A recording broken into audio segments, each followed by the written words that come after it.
I'm Dean Walker, and welcome to the Poetry of Predicament Podcast, a podcast for people brave enough to face humanity's challenges and problems, and most importantly, our numerous predicaments. The Poetry of Predicament is a podcast meant to inspire us to bring forth grace, beauty, and connection with the web of life in the face of a predicament-laden world. There's no question that the 21st century is a time of great disempowerment at every level, from the local to the global. Let's say we have a conversation with someone who's choosing a path of power and agency. Lia Newton joins us. Well, Lia, you now know that you are a part of a lineage, is my way of saying it. You're part of a number of women that I've had the pleasure of connecting with now that are one way or another connected through your involvement with the work of Louise Lebrun. And each of you obviously has your own very distinct life going on and ways of integrating that work and your other abundant life experience to make you who you are. And these conversations have become a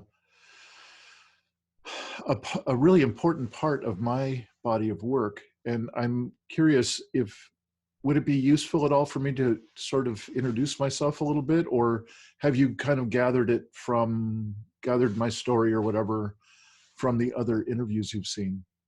I mean, I think I've had seen some great moments, but an introduction would be very welcome. So let me see. I was first introduced to alternative ways of being in the world somewhere around 13 or so. That ended up being a real love of the ocean and the desert and the mountains, and then went into some learning about shamanic work and energetics work, and also some unusual spiritual traditions. So that by the time I was around 18, I'd had a pretty good exposure to a lot of stuff. And from there, I ended up going into the training and development world, being a trainer or a coach of some kind or another for most of my adult life. And that most of that was involved with transformation-based training, which I would consider Louise's work in that category. And that's where really unexpected results show up for people through kind of non-linear, usually not even intellect-based progression. You know, like if I want to learn French, I get a book and I get a teacher and go to practice and so on. Transformation-based work doesn't show up like that. And I imagine you know quite a bit about that kind of yeah, a little bit. expansion. And so I've had a long and varied career. All of that time, all of the adult time, I was either in that work or very actively pursuing it in my own practices.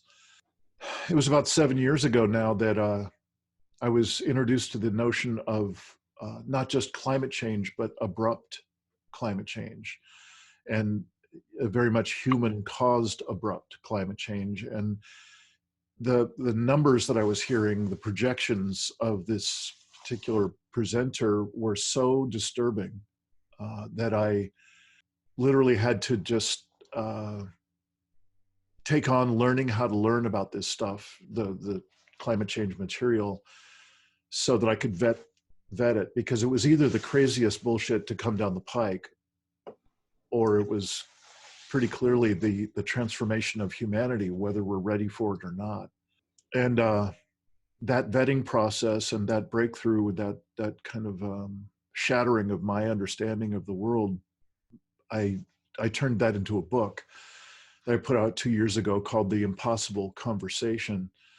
The next stage in that learning was to realize that's just the tip of the iceberg. There's really far more. I don't know if you've read Deb Ozarko's book, but Beyond Hope.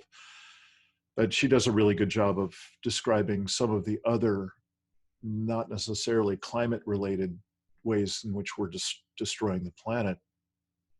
And that just rocked me. So I had been doing less and less training work especially in the corporate realm. When I went through the process of writing the book and having that breakthrough, I decided to, once I vetted that indeed it's happening, this is really happening now. I chose to give my life over to just really giving as much love and grace and beauty as I could to the world. And this is not at all, I have no intention whatsoever of saving us from climate change or from ourselves or fixing anything. In my experience, we're far beyond those choices. And what turns me on no end about connecting with Louise's work and each of you is how much it overlaps with various kinds of work that I hold very, very dear in my experience and have been either leading it or participating in it or immersed in it, again, for most of my life, but never at this scale before. Never have the stakes been this high. So, I don't know if you saw my conversation with Naomi, but that's kind of a benchmark for me. Was I realized there was this energetic dynamic going on for each of us individually and then together in the call. And when we got to the part, have you seen that conversation? I have listened to it. There was one where I don't believe she was videoed, the one I saw. Yeah, she was videoed, but there were just these long stretches where Zoom did not record her for some reason. So yes, there was something about that just really it was in bold contrast. Like, these conversations are energetic gold. These are just such extraordinary sharing moments between us, and that for a person who's ready for it to just watch these. Be witness to these conversations, there's such tremendous value available to someone who's ready for that. And so that's what I'm hoping to not make this too long and boring. No, it's not boring at all. I promise. It's very helpful. And so that's why I'm doing these, is that it's not just Louise's work that I'm sampling in this way and finding overlap in this way and having conversations in this way. There's primarily one other transformation-based body of work that is for men and women in the same room. It's called Possibility Management. And I've done a number of interviews with their leaders and participants and so on. And it excites me tremendously it is really worth getting out of bed in the morning to do this kind of interview, because this is happening extraordinarily rarely in the world. At best, there might be the occasional webinar or seminar or class about, how to be more resilient in the face of, big stuff or like that. But at this transformation level, there's precious little. So it feels like part of that gift that I can offer up through this vehicle, to invite people like yourself to these conversations so that you can share your gifts as well. Let me just stop there. Is that informative? Is that useful? Yes, it was very. Thank you for that. even having seen you interact with a few others and do a few other sessions, kind of knowing where it all started was helpful for me. Yeah. So thank you. Cool. I don't know, would you like me to share kind of my same background as well with you? I'd love that. Sure. So you mentioned to me that you were exposed at an early age to alternative ways of being. And I think I share that with you. It was a very early age when I was introduced by my father to the idea of climate collapse. So I don't know if I was 10 or 11 or 12, but it was a very young age, you know, when he was very concerned about that. And it really terrified me. But on the other hand, I had a mother who, despite having an understanding of the depth of that challenge that was before us, she was very focused on what is it that we're going to create instead. So I had exposure to these two different ideas, I guess, very early. So I think, I'm not sure how it came to be, but I did at a very early age decide that I was going to put my energy towards what are we going to create instead. And of course, there have been times in my life where I've been exposed to new information that's quite scary around climate collapse. And it, you know, it causes a lot of turmoil inside. Mm-hmm. But after going through that and experiencing it, I do continually come back to the choice to keep creating what it is that we need to try to create, from my perspective. And you also mentioned, you know, that by 18 you had a lot of exposure to different belief systems. And I think by 18 I was very actively looking into, you know, what is the meaning to life and who are we really? And that has just continued. And I've just really become exposed to Louise's work just last summer, actually. And I've seen a very dramatic change and expansion in my life since being exposed to that work. Yeah. Other big influences in my life, animals have always been a really big part of my life. Since the time I was 10, they were very present, and I started working with them when I was 14. But I also do work in a corporate job, and I am routinely finding myself in, you know, supervisory, managerial leadership positions.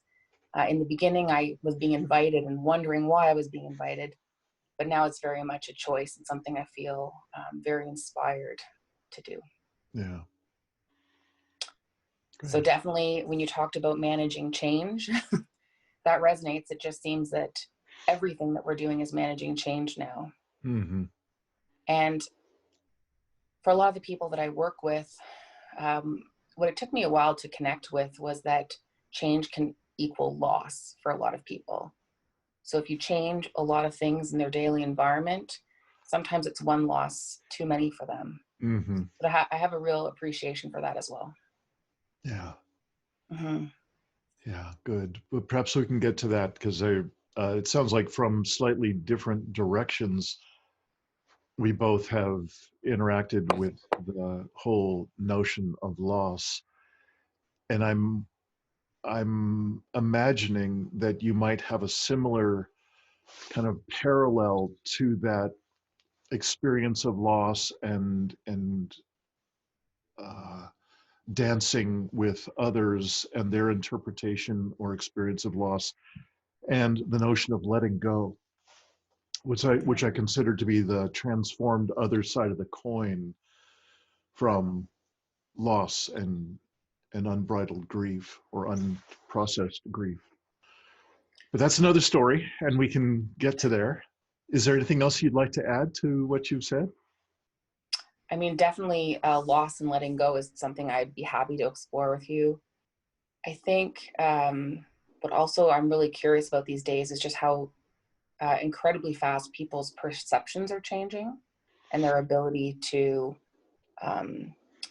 bring something different forward. So that's another area of interest, but I'd be happy to explore the idea of loss and letting go. Okay.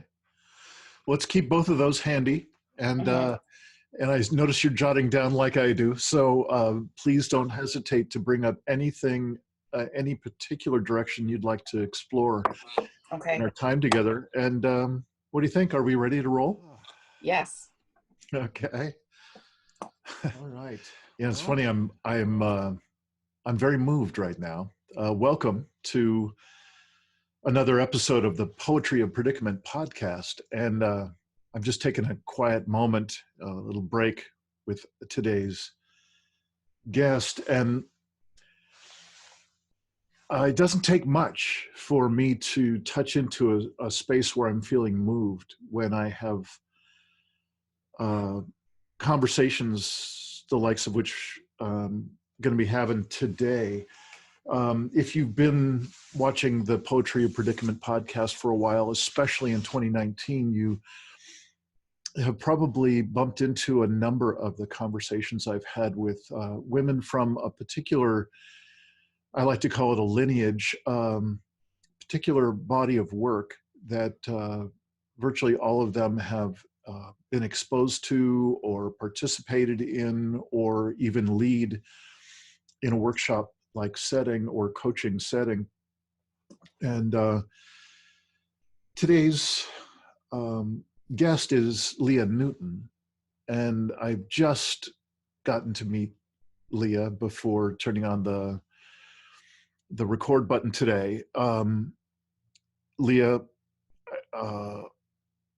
is exactly that, is a woman who has participated in this work of Louise Lebrun, and fairly recently. I was actually surprised, Leah, when you described how long it's been. It's not been that long. And I hope you will, Leah, when I stop talking over here, that you'll fill in the gaps, particularly about the work with Louise, but you were also kind enough to give me something of a more in-depth introduction to yourself that I will find a way to feather that into today's recording of our talk. One thing I just predict in this conversation, because every one of these conversations has been extraordinary for me, and I believe for many other folks who are watching, these are, every one of these women has found a way to be an exemplar of kind of an interesting part of reality that people, for the most part on Earth today, don't know that they don't know about. And what I mean by that is that there are workshops out the wazoo. There are online webinars from here to next week. There's so much content out there. Well, there's a lot. And more in this very challenging conversation of looking at the world's really full frontal with whatever your focus is, whether it's environmental or political or economic or relational. There are abundant global existential scale predicaments that we're facing. And for the most part, people don't know that there is a body of work that I call transformation-based work that is available for people to find new levels of possibility, new levels of openness, and of being available, energetically available, emotionally available, in times when our default mode would have us contract away from life and to be in fear primarily, or rigidified, or both, and unaware that there are modalities available to us to have it not necessarily be that way. In fact, for the possibility to even thrive in the midst of global existential scale predicaments. I think that's a pretty exciting possibility. That's why I've been talking to these women, That's also why I've been talking, if you've been really listening, that's also why I've been talking to Clinton Callahan and a number of the participants and leaders from his work called Possibility Management, and that'll continue into this year. So, Lia, thank you so much for your patience. I know that that was a lot of words, a little bit of introduction for you, a little bit of context for the folks watching today's conversation. And I'm again predicting that you and I will just, even though we barely just gotten to know each other a little bit, I have a feeling we've got a good, spontaneous, improvisational, energetic and transformational dance to do here. And I predict it going very, very well in that way. Um, Lia Newton, thanks so much for coming on to the Poetry of Predicament. And how would you like to fill in whatever I might have not mentioned or left out or not said enough about? I think that your introduction was excellent. I'm really looking forward to how our conversation is going to unfold. It's great to meet you in person for the first time. And as you know, this is the first time I've ever done a podcast. But what I have seen of your work is very inspiring to me. And so it's very easy for me to come on and have a conversation with you. And I feel very grateful for this opportunity. Great. Okay. I'll be open-minded. Well, I one thing I do recall is in the first way I was introduced to you was over email and was introduced. And here's where again my mind might play tricks on me, trying to remember distinct detail. I think it was Sheila who had suggested that you might have a significant amount to say from this relatively new wave of experience in the work. Have I got that part straight? Absolutely. Okay, that's good. That's reassuring. No, you're right on the ball. I met Sheila Winter Wallace last summer and had an instant connection with her and started going to her workshops. And most of her workshops, I would say, feature the work of Louise Le Brun. And my life shifted very quickly. Yeah.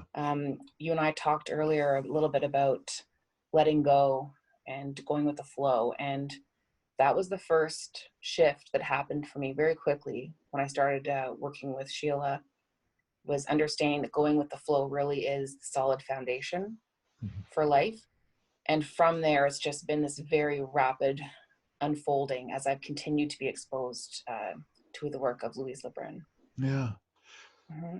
When we were first introducing ourselves to each other, you mentioned that it was pretty early on that you were exposed to, I think we both called it different ways of being or different ways of experiencing or seeing the world.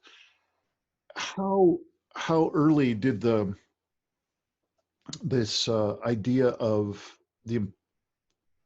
of letting go was somehow an important distinction? Somehow this was going to be, or this was an important piece of a different way of being in the world.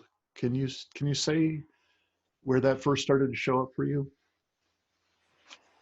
I'm not totally sure where it first started to show up, because I feel that it's only lately that I've actually been able to move through some of the strategies and patterns that I have to actually really experience it and understand it.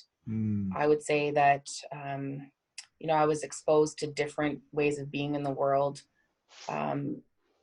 different spiritual concepts at a very young age. I was exposed to the concerns around climate collapse at a very young age. But I think that I was still really running patterns of trying to control everything and trying to prevent pain. So it's only actually just recently that I think that I'm really comfortable with and aligning with this idea of going with the flow. Yeah. And that's what's really causing this big unfolding for me. Yeah. Can you say a little bit more about how it was before that realization, before that kicked in? You were, I'm sorry, I've forgotten the word you just used, but it was that you were somehow trying to control. Perhaps it was your own experience, or it was the experience of people around you. And what is it you were trying to control? How did that show up as eventually something to let go of? So it was affecting both. It was affecting, myself and also my relationships with people. So I think that I was really unaware of how much fear I actually had. And it was really driving a lot of how I was interacting in the world and how I was interacting with my close family members. And so it really started as an awareness of that fear. And then I had to ask myself, well, what is it that I'm trying to manage? What is it that I'm uncomfortable with? And so I'll take my stepkids, for example. I had sort of taken on this role of cruise director in my family, seeing life as a bunch of decisions to be made. And they're very different. Their wiring is more, life is a bunch of, options to be considered. So with that very different approach and drive, it could really create conflict. And I realized that I was trying to get them to keep making decisions quickly so that they wouldn't experience pain. Mm-hmm. I didn't want them to have to go through some of the things that I,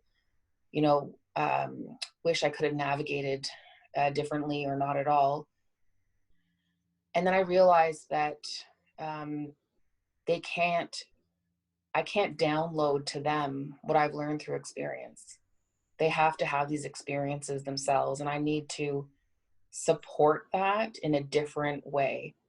So I've been able to really let go of things that are not mine, and just support them. I can give them gentle reminders, but I really have to be very clear with myself about what they own versus what I own. Right. And then also to own my impact and be watching what is my impact on them as well. Yeah. So that's been a huge shift in a relatively short period of time. Yeah. Well, I appreciate you describing and recounting that. It seems to overlap with an experience in my own life, and then in many of the people that I work with in either coaching or training work, or even just conversations about these large-scale topics, these tremendously daunting topics. And what I'm noticing is, from my own perspective and in my own experience, it's one of the most important things we can be doing right now is to really build our skills at being able to be with others in a good way. I mean, whatever kind of wording you might have for it, is to have a support group, a family gathering on a regular basis. It could be a business or project-oriented group. It could be down to like a book group or a prayer group, depending on what people's focus is. And one of the first kind of, I call them a membrane of resistance that we can encounter, is first to even just talk with people about the possibility of meeting and having a purpose to us gathering in a good way. For a lot of people, that's literally like fingernails on a chalkboard. Like, they start to tremble at the idea of speaking about topics of significant import. But the next piece that seems to show up is that we need to find out about ourselves and the others in the circle, about how we process, how we experience the world, how we experience other people, and what our automatic or knee-jerk reactions are. as we are in a group setting. And I hear you calling it on yourself a little bit. You had a tendency to want to control or wanting to, let's get these decisions going because that's how you process.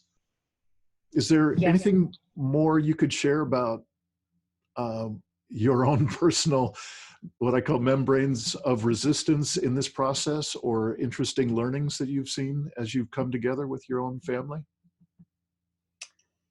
Well, I think if I go beyond, my immediate family, and I think about, I'll call it the family I have at work, if you will.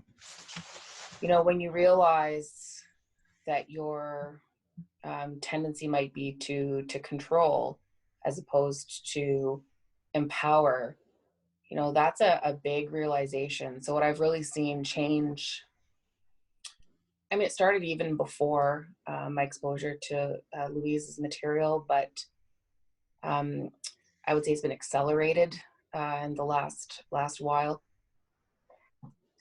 But when you're in a work setting, how are you leading change? How are you inspiring people?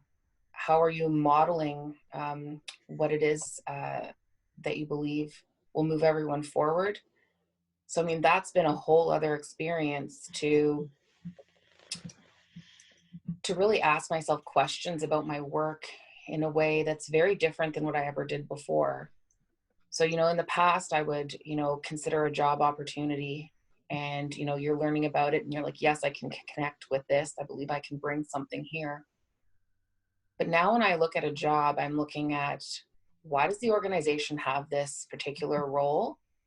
And is there something in here that I can really connect with deeply in terms of bringing some meaning to this role and the people that it serves? So when you're in that space, you do really have to work with everyone around you and be very aware of,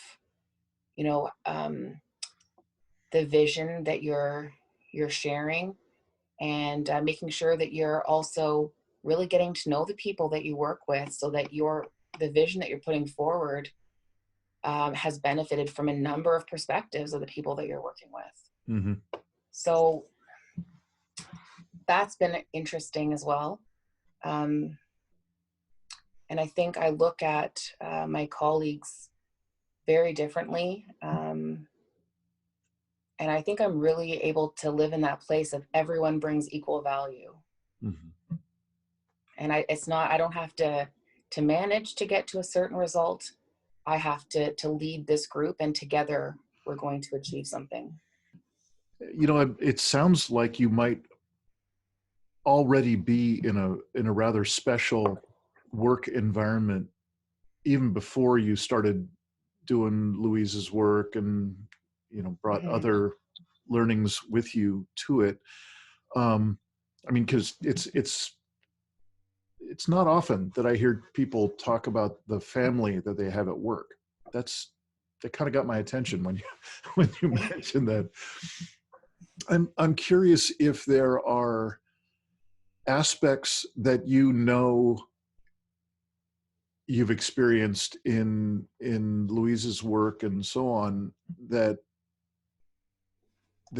one way or another are showing up from time to time in your work environment, even though the other folks may not have experienced that work. And here's the way a good buddy of mine used to describe this way back in the day. He would say, you get some on you, meaning,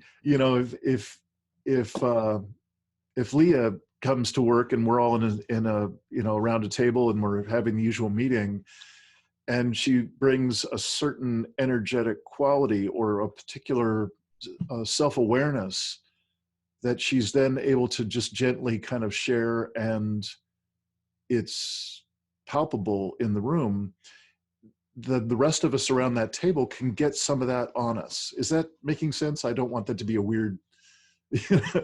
No, absolutely. Yeah. Yes. Okay. So,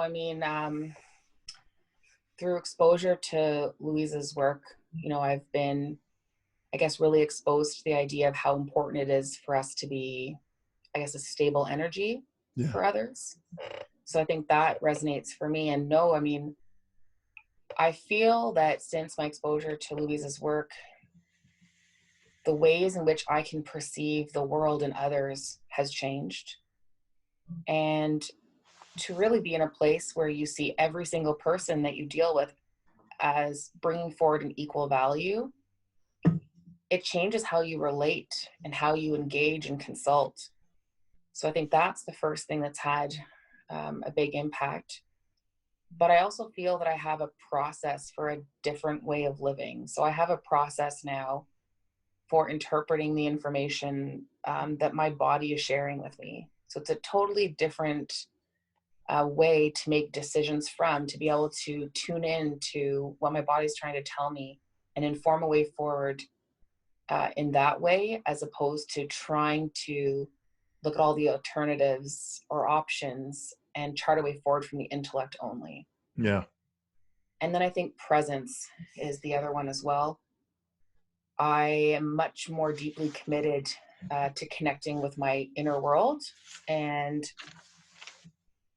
that really brings a different unfolding to my day if I do that. And then I think it also keeps me conscious throughout the day. And what I mean, I'm definitely like everyone else. You know, you're constantly being distracted, and you always have to come back to what is important for me to achieve here, and not let the distractions rule your day or take you off course. So I've definitely been introduced to this concept of, you know, every breath every moment is an opportunity to make another choice. Mm-hmm. So that's quite liberating.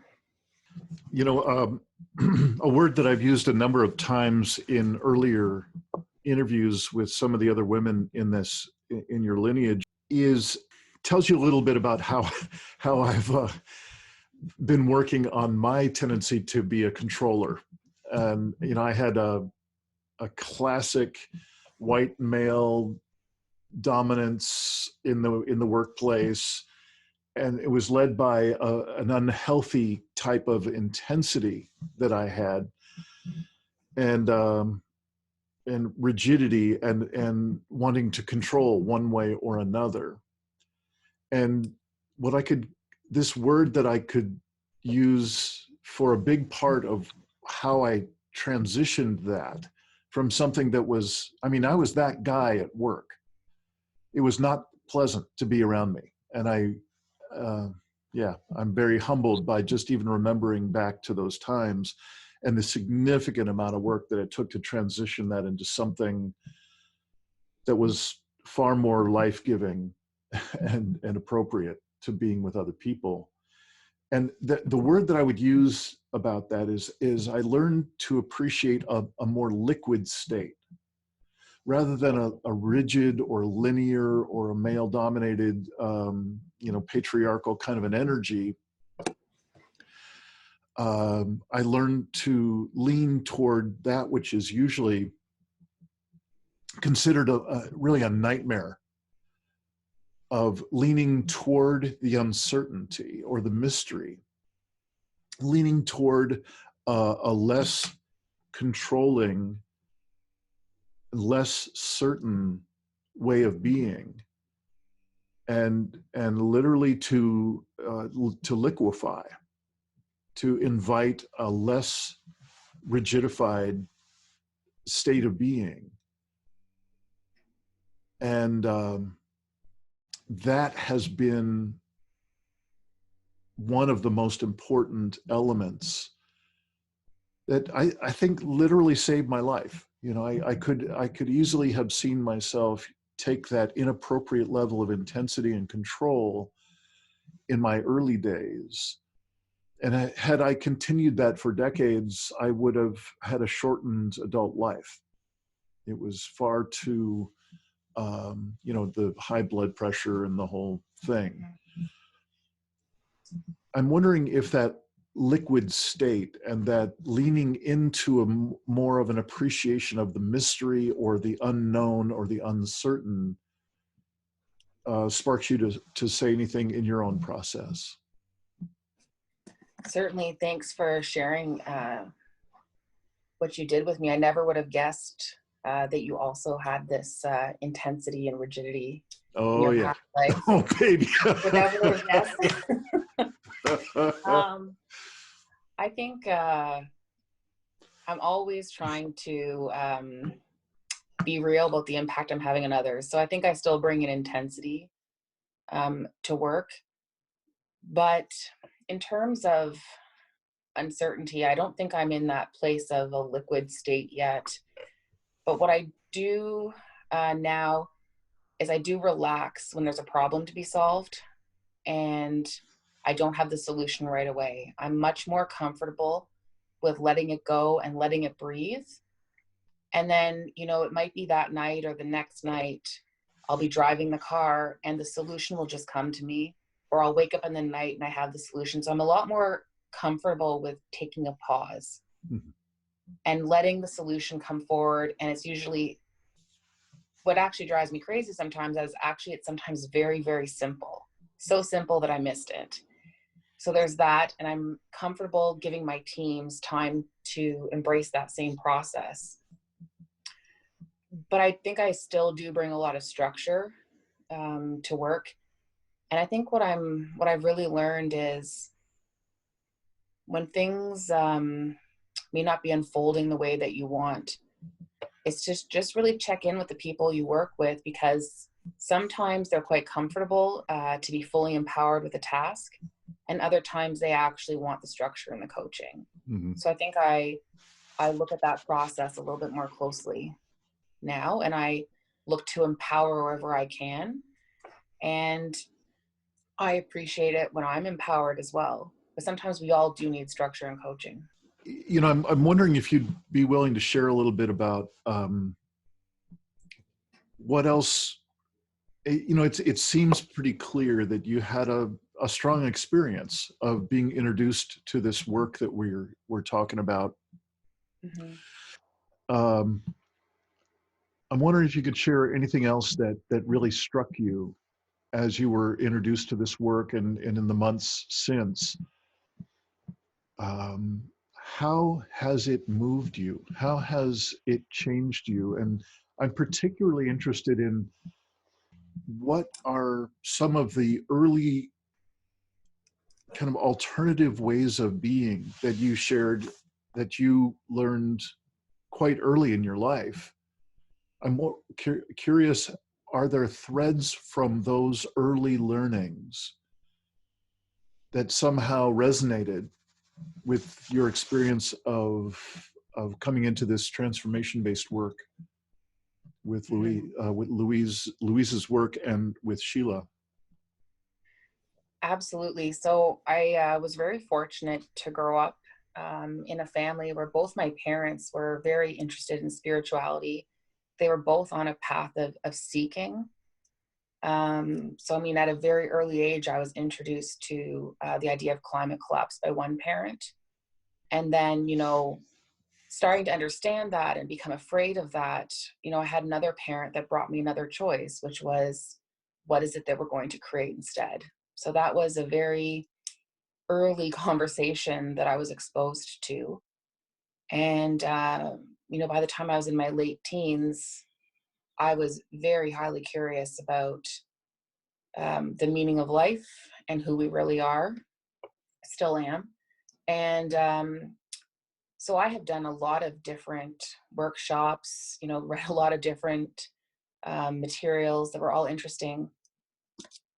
But what has had such an impact on me about Louise's work is that now I am experiencing things as opposed to their beliefs or information for my mind to play with. So, one of the things that we learned was really about how your body can interpret information from your higher self, and then you can use that information to make decisions with. That was a huge, huge shift. And I was also exposed to what certain beliefs look like in action. So it's one thing to have a belief that we are all one, that we are all connected. What does that look like when you are interacting with your family members and one or all of you are under stress?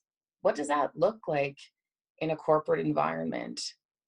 And the way the information is presented, it just allowed me to really see how those beliefs can be expressed. I don't know if that's clear, but that's the best way that I can explain it, is that it brought these beliefs to a whole other level. It really brought them forward in the world.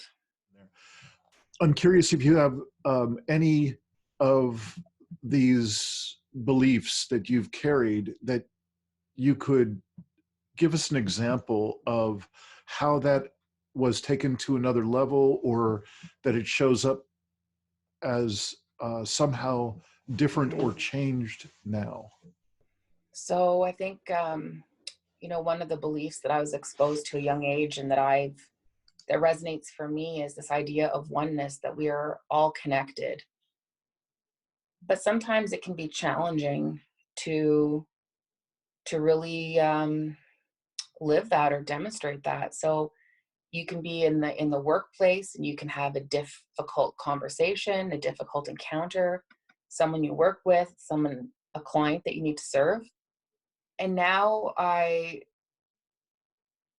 really see everyone as equal value. And I don't know that I consciously saw it different before, but I can consciously see it that way now. And it just really changes the conversation. Respect is really at the forefront. But also, if I have a different point of view from somebody that I'm dealing with, what I really connect into is that I want the best for that person. So if I have to make a decision on something that's going to impact them, I want to make sure that it's really the best thing for them. So I think I'm more thoughtful and consider more information now when making decisions. But by the time I come to my decision, I feel very confident that I've gone with the flow and this is the right way forward. Got it. I can hear that as you use the word respect, and I can hear how you have taken that to the next level in terms of your respect, the respect you generate in the direction of other people. I'm curious if there's been a shift of any kind in terms of the quality of respect that you attract, that you were noticing comes from other people toward you out of this. Absolutely. I think the quality of my relationships just seems to have improved. So, I mentioned before my tendency to see life as a bunch of decisions to be made. Well, if you're just trying to get to a decision and you're very aware of the next 10 decisions that you need to make, how well are you really understanding somebody who's in front of you, laying out their perspective and the options? So I think that a consequence of being more present and really trying to understand others is that you are going to earn more respect in return. Yeah, interesting how, Mm-hmm.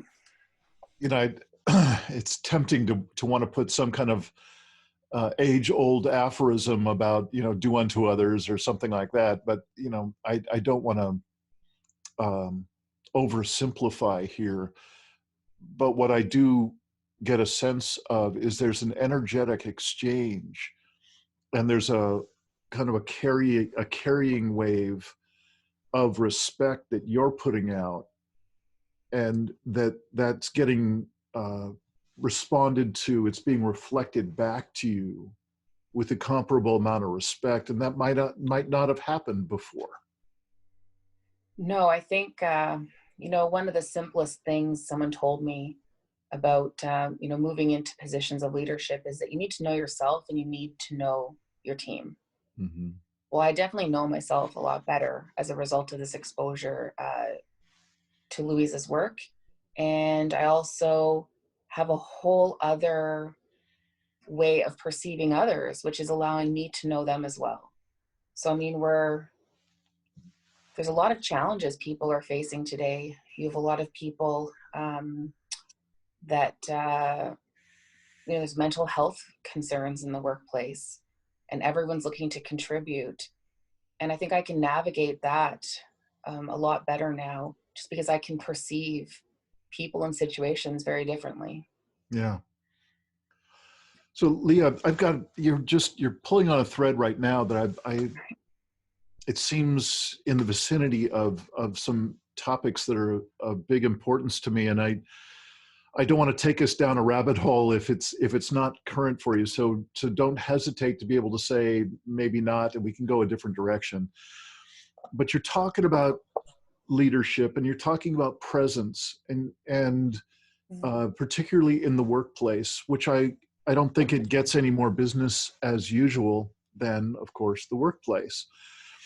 And that's the contrast that I work in a lot, is between the business as usual world and then what else? How do we generate literally another world in which we can live our lives? And I think that's an extraordinarily difficult kind of polarity to hold, couple of options to hold, especially when, for the most part, the people that we're with only know the business as usual way of operating, way of thinking, way of presencing. So the kind of the questions that I got, and this is again where, if it feels relevant to your experience and your work group and so on, great. And if not, no worries. My experience is that mental health, it's funny that you bring that up, is it's fun, not funny, haha, funny, like unfortunate. In my experience, we have got more really grave mental health issues on the horizon, and it's a creeping tide, increasing tide coming in. I think the average person, even though they might not know the exact nature of climate change or biodiversity loss and imminent collapse of human systems and so on, I think we all have some amount of awareness of things are not okay. Things are deeply not okay. And in the work environment, that can show up as a background stress, a background anxiety, and for some, a background depression. I'm curious if, let me just stop there and just see, is this a relevant conversation area for? Absolutely. Okay, so Absolutely. I would you go love ahead to and go take it down on. this rabbit hole. Okay. Invitation accepted. Okay. Well, if you have a thread that you'd like to pull there, otherwise I can continue and until there is one. Well, I think, you mentioned earlier about how challenging it is to get people to want to get together and talk. Yeah. So there definitely seems to be a sense of loss of community and connection. So we do start by, making sure that we have those opportunities in our team. That managers and supervisors have that regular check-in with people weekly, so that you don't just get distracted by whatever meeting is pulling you or whatever product it is that you have to produce, but you need that check-in, that connection. And I think we also are needing to just be open-minded. So one shift that happened for me in the last year and a half was really starting to understand the strength that it takes somebody, let's just say with anxiety, the strength that it takes for them to show up some days. Mm-hmm. And other people might be perceiving an individual as, they're anxious, and there's, a challenge that can create. but let's just first recognize the strength that took them to show up. And I think that that sets a foundation that you can jump off from. Mm-hmm. And I think we have to consider other ways of working. So there's a lot of expectations for people to check every box. And I don't know how realistic that is. I think that we need organizational structures that allow people to bring their gifts forward. And sometimes that means that you need a balanced team, or to pair people up so you benefit from different strengths and skill sets. So I think it's just a different way of working than perhaps what we're used to. Wow. I'm impressed. Again, it's funny, I haven't even asked what you do or what the nature of your work is, but you've let on a couple of hints about the atmosphere or the nature of the relationships that you apparently have in your work environment, and they sound pretty good. They sound like you have some ability. You're talking about a checking in process that happens, and it sounds like people are fairly real about that, and that you actually have some amount of comfort. You collectively in the work group, there is some amount of comfort, or at least feeling safe enough to share some about if it's anxiety or it's depression or if it's something that someone's grappling with. That sounds like some important safety in the circle and relative intimacy of disclosure. Am I on track, or am I hearing accurately, or is it something else? No, I think you hit the nail on the head, and safety was a word that was coming up for me as well, which is that I don't think you can achieve any of this without that sense of safety. Yeah. So for example, in my work, I was fortunate enough to go on what they called mental health first aid. So Right. I have that certificate in my office, and I've had people mention to me that because they've seen it, they feel that they could bring something to me if ever they were in crisis or having a bad day. And I had no idea really that a simple certificate on a wall would have that impact. Yeah. So no, it's safety is very important. And there was something else that was gnawing at me a moment ago. I think I may have lost that thread. That's So I'll okay. pass it back to you. I got lots of threads. I got a pocket full of threads over here. I remembered it. Okay. So if I may, I've seen a huge change in the last few years. So I would say early on in my leadership journey, I felt I still had to censor myself a lot. I sometimes felt that I wasn't necessarily a full match to the culture that I worked in. I wasn't always sure if I could be my authentic self. And there has been a huge change in the work environment in the last several years. And now I feel fully empowered to be truthful and authentic. And I feel encouraged to stop asking the question about how do I fit into the corporate culture, just be myself. Mm-hmm. So, I know there's a lot of conversations, important conversations that are happening about collapse and, the depth of some of the challenges that we're facing. But I can see from my perspective that building of something new starting. Well, I just, I am each of the elements you're sharing with us in this conversation has been washing over me with some relief. And my relief comes from having spent decades in corporate environments in which it wasn't just hell, but it was, even with decent work group relations or camaraderie and so on, the background anxiety that was usually present was over time intolerable for the vast majority of folks. You know, either it was intolerable or it would have immense costs in terms of just a person's sense of ongoing well-being. And you mentioned the word being authentic.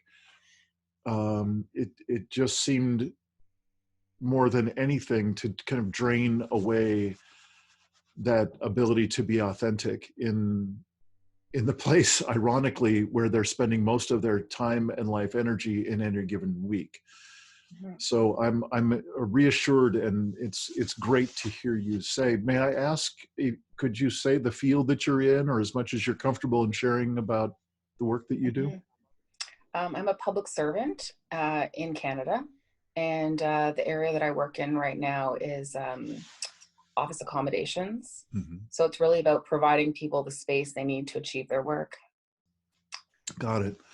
Mm-hmm. Yeah, I've spent a few years in local government work in the building and planning department in my local county. There was a kind of a special pocket there that was different than almost any of the corporate side of work that I've also done. There was I don't know what percentage, but there was some portion of the workforce for the county was really connected with the whole idea of truly being of service. And that was also one of those reassuring waves. I could really relate with that. It was one of the segments of my career that I look back and really appreciate. That resonates for me as well. I think service is one of my core values. Yeah. That I'm really focused on as I move forward. Yeah. Mm-hmm. Well, Lia, I don't know if you recall in some of my in many of my podcast interviews, I like to finish up by asking, would you be willing to take a look at your path, the path that you've been describing to us a little bit about since fairly early on in your life when you started to be exposed to alternative ways of being, ways of expressing, ways of being present in life, and now how you've been growing that tendency, that body of knowledge in yourself. And it seems like it's a good fit to some of the large scale stressors that are either present now or they're coming. And I'm wondering if you could put together a few notions, share a few pieces of your path. If you were talking to somebody who is brand new to this path, they just knew that, again, that there's something not quite right going on in this world, that there's things to be concerned about, things that are difficult to feel good about in our world, and that some of those elements that you've been working on, you've been learning, might be of value. Do you have anything that you could share in that way with someone who's kind of new to this path? Oh, I don't know if I can bridge to someone who's completely new, but to anyone who is exposed to the idea that our perceptions create our reality, I think what I could say is that if you can entertain that possibility that we are creating and that we're really responsible for a lot of what shows up in our life in terms of how we interact with people, this path that I'm on now, I know things now, whereas before, you know, the idea that we're a creator, it was a belief, it was in the mind. But now I experience it fully, and there's no turning back. there is a knowing or a confidence that that I've been able to connect with, and I don't think it's something I'll ever put down again. And I think even if all you want to do is shift your relationships and have better relationships with the people in your world, there is tremendous value in this work. Yeah. And I think that those relationships contribute so much to our wellness and happiness. There's value in going down this path just for that benefit alone. You also talked, though, about stressors. And I think what's important to share is that while I feel I'm doing really well and I have benefited from a new way of perceiving things, I'm still facing the same challenges that everyone else is in terms of things seem to be going very rapidly. It's very hard to find balance and simplicity. So I have to renew my commitment to those values continuously. I feel probably like everyone else, like I'm under a lot of pressure. Sometimes it just feels like we're in this spinning vortex or like a washing machine. And so, it's not all ease and grace, but the tools are there to continually recommit to it. Mm-hmm. Other women in this lineage have answered this question, including some kind of unusual words, and I'm wondering if they might spark you to share one last piece, and that is when they talk about the shift that they've experienced is from living their life, making choices and having actions spurred from being externally referent in life. In other words, what's motivating me, if I'm the person sharing, what's motivating me is a reaction to and an interaction with external sources of motivation or actions outside of me or events outside of me. Mm-hmm. And what seems to be consistent for you all in this lineage is to have shifted that almost 180,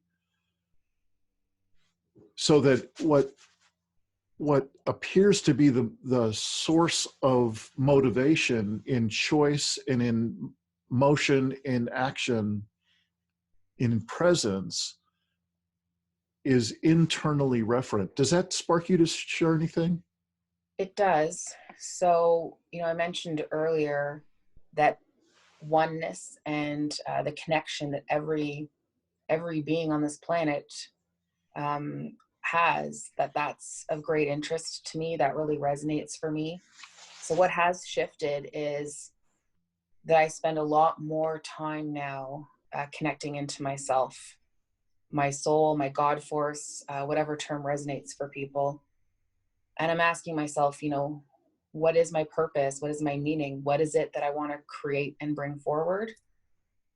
And I'm letting that inspire me. And I think there's some work that has to be done to shift to that kind of inner world, if you will.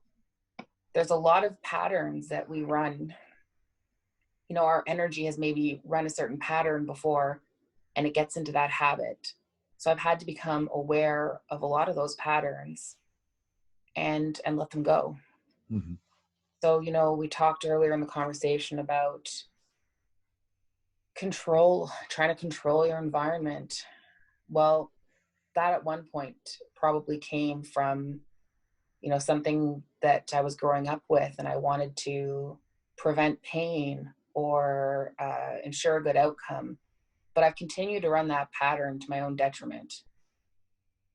And so now I have an awareness of that, and I'm really am connecting in with myself and spending more time in that inner world and kind of seeing what it is that I'm being prompted to bring forward. And I know I have a role to play in this world, but I identify a little less with it, if that makes sense. Mm. Nice. There's something bigger than me that is unfolding. Yeah. And it sounds like you're trusting what appears to be a vastly more immediate and accurate sensory system. In other words, what's registering in your body in the moment, as opposed to through the mind and trying to control through impressions that we've got and patterns that we've set up and all that stuff. Is that fair to say? Yes, that's very well said. So I think it's realizing that there's so much more happening on levels that we can't necessarily see. Right. But it still is a big part of who we are and what we need to bring forward. Yeah. Wow. Well, Lia, one thing I mean, I had no idea where we would go in this conversation, and I'm actually, and I mean this only as an expression of my own kind of quite a few years now of being away from the corporate environment, away from the agencies and businesses and so on that make up the business as usual paradigm. I'm very cynical, and I've been very resigned about that environment for a long time. And I've got to say that there are these waves of reassurance that and relief that you've shared out of what you've shared. These are waves that I've received in our conversation, because I think there's a lot of not so good news these days. If I really wanted to look for it, I could find plenty of validation for my cynicism, for my resignation. And what I realized was, out of your sharing about your team, your experience of your team, and more importantly, the changes that you've seen in yourself as you've turned to a more internally referent way of motivating your own presence in the world. And some of the insights that you've had, and some of the ways that that's showing up in your team. It's just an unexpected gift for me in this conversation to be offered some relief, to be offered some reassurance that there is some heartfelt and important positive contribution going on out in the regular business as usual world. I really appreciate that part of what we've talked about today. Thank you. It's really interesting. So I know this is leaping away from our conversation a little bit, but when I got married, my grandmother told me that marriage is not 50-50. She said it's 100%, 100%. Nice. So each of you has to give 100%. And I think if we're going to get through what we probably have ahead of us, we're probably going to have to help each other forward. Mm-hmm. So on days when people are feeling fear or cynicism, there's going to have to be someone out there who's going to give 100% to someone else. Yeah, that's sweet. I'm very glad for you doing that today. It made a difference. And trust me, I'm grateful for all the people who have done that for me. Yeah. I think everything I've shared with you, I came to learn because of, doing work in a group and having people show to me very gently and respectfully that there was another way. Yeah. Yeah, it seems like this thread that you've been sharing about the qualities of leadership from your perspective, I agree. And I love that you use the word tenderly there. I think that there is a tenderness that's required with ourselves and with each other as we look at facing these daunting tsunami scale stressors coming. I'm with you there. Yeah. Lia Newton, it's been an absolute pleasure to get to know you and to have this conversation and to find out a little bit about how some important personal development work, transformation-based uh, personal development work has augmented the substantial growth history that you brought to it. And and I really just appreciate it. You've kind of opened my eyes to some directions in this kind of conversation that I think I may have given up on a while back. So I really appreciate us nudging into those areas today. Is there anything you'd like to say to finish up our conversation? I think I'd just like to express my thanks to you. I've really enjoyed this conversation. First for me in terms of a podcast, thank you again. And it really helped create a perfect day for me, so thank you. All right. My pleasure, absolutely.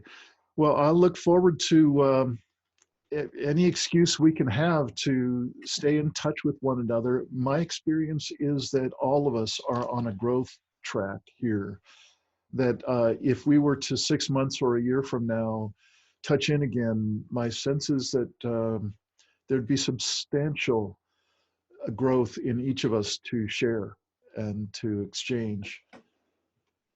Yeah. I'd be very open for that. Yeah.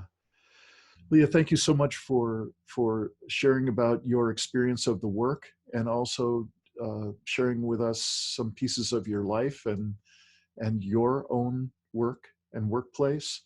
And I just wish you well on your particular track in these troubled times. Thank you, Dean. I accept that. I appreciate the support, and I wish you the same. All right.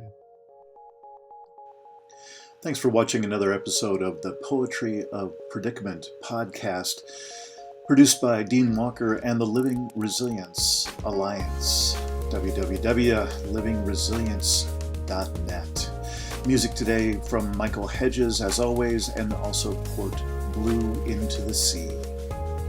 Also available on our website, www.livingresilience.net, is a wide array of articles, online learning series, arranging group and individual resilience coaching, and sign up for our every other Tuesday free support group that we call Safe Circle Calls.